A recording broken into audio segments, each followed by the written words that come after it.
Assalamualaikum warahmatullahi wabarakatuh. Perkenalkan, nama saya Wulan Permatasari. Saya dari tingkat 3 dari prodi Escape. NIM 0220121031. Di sini saya akan menjelaskan tentang ASCEP anemia pada anak.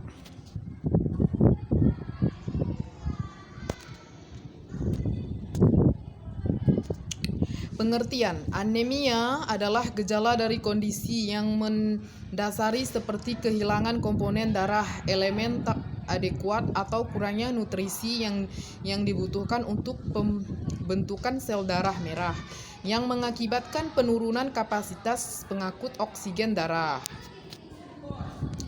Etiologinya terbagi menjadi 4. 1. Hemolisis eritrosit mudah pecah.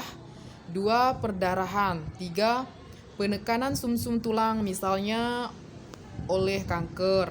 4. Defisiensi nutrisional anemia meliputi defisiensi besi, folik, akid, viridoksin, vitamin C, dan lain-lain. Di sini patologinya terdiri menjadi 3. Kegagalan sumsum tulang, kehilangan sel darah merah, sek berlebihan, destruksinya sel darah merah, dan berbentuknya anemia. Patologinya lanjut, resintesi aliran darah perifer, penurunan transport O2 ke jaringan, hipoksia, pucat, lemah, beban jantung meningkat, dan kerja jantung meningkat juga. Manifestasi klinis. Gejala klinis muncul merefleksikan gangguan fungsi dari berbagai sistem dalam tubuh, antara lain penurunan kinerja fisik, gangguan neurologik syaraf yang dimanifestasikan dalam perubahan perilaku, anoreksia, badan kurus, krempeng, serta perkembangan kognitif yang abnormal pada anak. Sering pula terjadi abnormalitas pertumbuhan. Komplikasi, anemia juga menyebabkan daya tahan tubuh berkurang.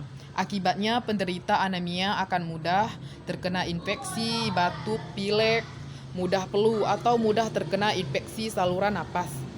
Jantung juga mudah lelah karena harus memompa darah lebih kuat. Pemeriksaan penunjang, kadar Hb hematokrit, indeks sel darah merah, penelitian sel darah putih, kadar P, pengukuran kapasitas ikatan besi, kadar folat, vitamin B12, hitung trombofisis atau pendarahan, waktu protrombin, dan waktu trombonsin tersial. Aspirasi dan biopsi sumsum tulang, unsuratur iron binding capacity serum. Pemeriksaan diagnostik untuk menentukan adanya penyakit akut dan kronis serta sumber kehilangan darah kronis. Di sini ada juga klasifikasi anemia terbagi menjadi 4. 1. Anemia pasca perdarahan. 2. Anemia defisiensi folat. 3. Anemia hemolitik thalassemia genam fide. 4. Anemia aplastia. Dan pelaksanaannya medis. Tindakan umum ini juga terbagi menjadi 6. Pelaksanaan anemia ditunjukkan untuk mencari penyebab dan mengganti darah yang hilang. 1. Transfusi sel darah merah. 2. Antibiotik diberikan untuk mencegah infeksi. 3. Suplemen asam folat dapat merangsang pembentukan sel darah merah. 4. Menghindari situasi kekurangan oksigen atau aktivitas yang membutuhkan oksigen. 5. Obati penyebab pendarahan abnormal bila ada. 6. Diet kaya besi yang mengandung daging dan sayuran hijau. Penata laksanaan medis. Pengobatan tergantung dari penyebabnya. 1. Anemia defisiensi besi. Penata laksanaannya mengatur makanan yang mengandung zat besi. Usahakan makanan yang diberikan seperti ikan, daging, telur, dan sayur. Pemberian preparat V persulfat 3 kali 200 mg.